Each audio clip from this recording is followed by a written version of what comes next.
Bonjour à tous, on va attaquer aujourd'hui un topo de thérapeutique avec une question qui revient assez souvent, la prise en charge de la douleur. Au programme, les différents paliers d'antalgie qui seront utilisés. On fera aussi un petit topo sur les douleurs neuropathiques, c'est un point qui n'est pas très abordé dans vos cours.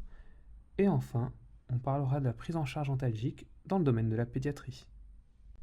En ce qui concerne les paliers 1, si je vous dis palier 1, vous pensez évidemment à paracétamol, le médicament le plus prescrit en hôpital juste après la vaseline.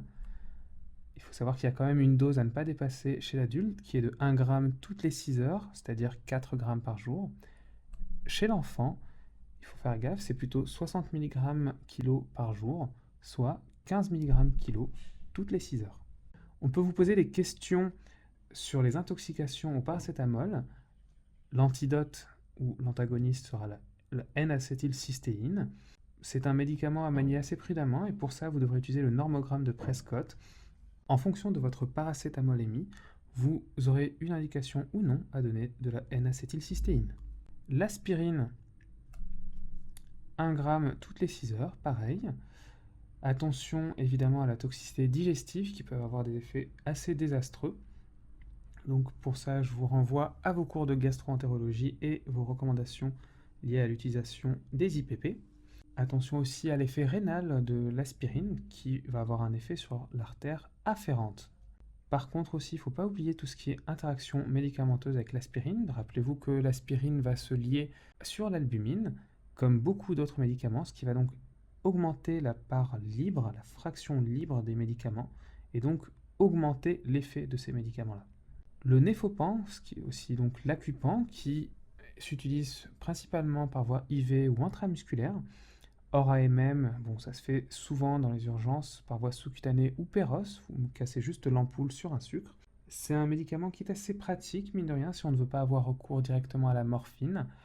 Par contre, il y a des contre-indications, notamment s'il y a des antécédents de convulsions, et faites attention, c'est un médicament avec des effets anticholinergiques, donc entièrement contre-indiqué en cas d'adénome de prostate ou d'antécédents de glaucome à angle fermé. C'est un médicament qui peut donner beaucoup de nausées, voire de vomissements, tout comme le tramadol. On y reviendra tout à l'heure. On va attaquer maintenant les paliers 2. La nalbuphine, c'est un médicament qui est très utilisé en pédiatrie. La spécialité, c'est le Nubin. Mais on va le voir plus tard, on ne peut pas l'utiliser très tôt en pédiatrie. La codéine, une molécule qu'on utilise souvent en association, notamment avec le Doliprane, mais même si c'est en association, il ne faut pas oublier que la codéine est un dérivé opioïde, avec tous les effets secondaires qui vont avec. Donc les céphalées, les vertiges, la somnolence, les nausées-vomissements et la constipation. Donc ne pas oublier la prescription de laxatifs. Ne pas oublier aussi que ces effets peuvent être aggravés et plus importants chez les personnes âgées. Le tramadol, une molécule incontournable, qui est notamment limitée par ses effets secondaires. En effet, il y a beaucoup de problèmes de tolérance digestive, type nausées, vomissements, qui malheureusement vont dépendre de chaque personne et de chaque patient. Elle existe en forme prolongée, mais aussi à libération immédiate, donc ce qui vous permet de traiter votre patient sur toute la journée, et notamment par le fait qu'il existe des spécialités en association avec les paliers 1. La lamaline est un cocktail à base de poudre d'opium, de paracétamol et de caféine. Si l'effet antalgique est quasi similaire au tramadol, les effets secondaires à type digestif sont nettement moindres quand même. Allez, on va attaquer maintenant les paliers 3 qui sont représentés par encore une molécule incontournable, la morphine. Alors, est-ce qu'il y a vraiment un plafond pour la morphine? Pas vraiment. Il n'y a pas de dose maximale de morphine qu'on peut prescrire. Le facteur limitant va être l'apparition des effets secondaires.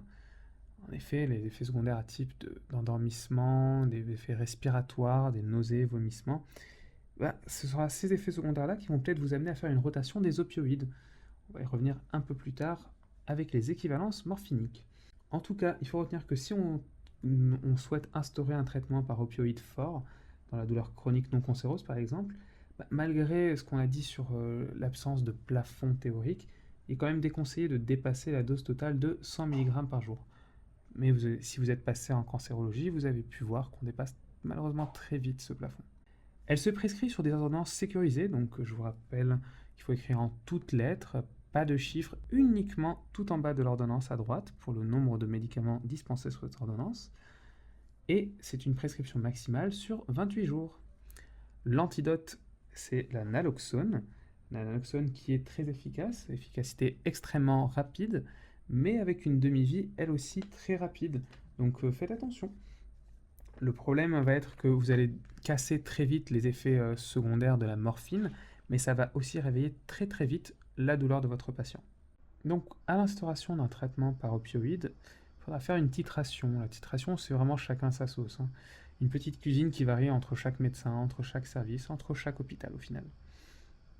Mais en règle générale, vous instaurez une dose de fond sur 24 heures. En général, on commence entre 60 et 100 mg. Prenons par exemple 60 mg sur 24 heures. Ça va vous donner 2,5 mg par heure. Avec cette dose de fond, vous ajoutez des interdoses qui seront soit un sixième, soit un dixième de votre dose de fond sur la journée. Donc par exemple, pour 60 mg par jour, ce sera une interdose de 10 mg ou 6 mg. Encore une fois, vous allez augmenter petit à petit les doses en fonction de la tolérance et surtout de la douleur. Si votre patient n'a aucun effet secondaire et qu'il tolère très bien la morphine, mais que par contre il est très mal équilibré au niveau de la douleur, il n'y a aucune raison de vous limiter là-dessus. Vous pouvez augmenter petit à petit les doses de fond et s'il n'est vraiment pas calmé, vous pouvez rajouter des interdoses, notamment des interdoses, on va dire, situationnelles. Par exemple, si votre patient, c'est vraiment dès qu'il se mobilise, par exemple à la toilette, on peut très bien faire une interdose préventive que vous pouvez donner à l'infirmière comme consigne, de lui donner son interdose juste 20 minutes avant la mobilisation à la toilette, ou par exemple avant un soin. Les équivalences morphiniques, c'est un vrai casse-tête. Alors on ne va pas revenir en détail sur les différents types d'équivalents opioïdes. Je vous ai cité les principaux, donc la morphine et l'oxycodone.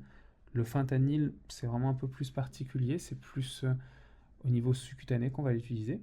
En tout cas, en ce qui concerne la morphine, 1 mg de morphine IV équivaut à 3 mg per os. L'oxycodone, c'est beaucoup plus simple.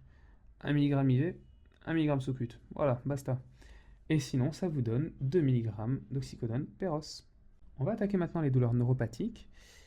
Ces douleurs peuvent survenir dans un contexte neurologique, disons, évident, après par exemple un AVC qui aurait touché une structure sensitive, une douleur survenant après un zona, ou par exemple des neuropathies périphériques chez le diabétique ou chez un patient éthylique. Mais elles peuvent aussi venir dans les suites post-opératoires, même d'une chirurgie complètement banale.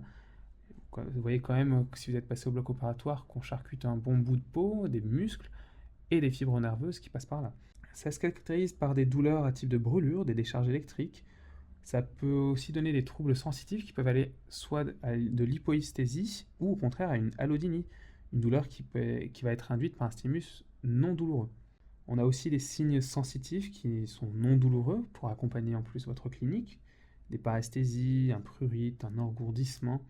Tout ceci vous est résumé dans ce magnifique tableau et ce magnifique questionnaire, le questionnaire DN4, qui est très facile d'utilisation et très utile pour dépister des douleurs neuropathiques.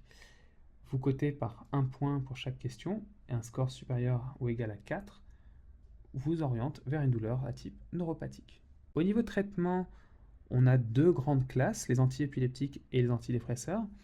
Le chef de file reste la prégabaline, il y a aussi la gabapentine et la carbamazépine, très utile pour les névralgies faciales.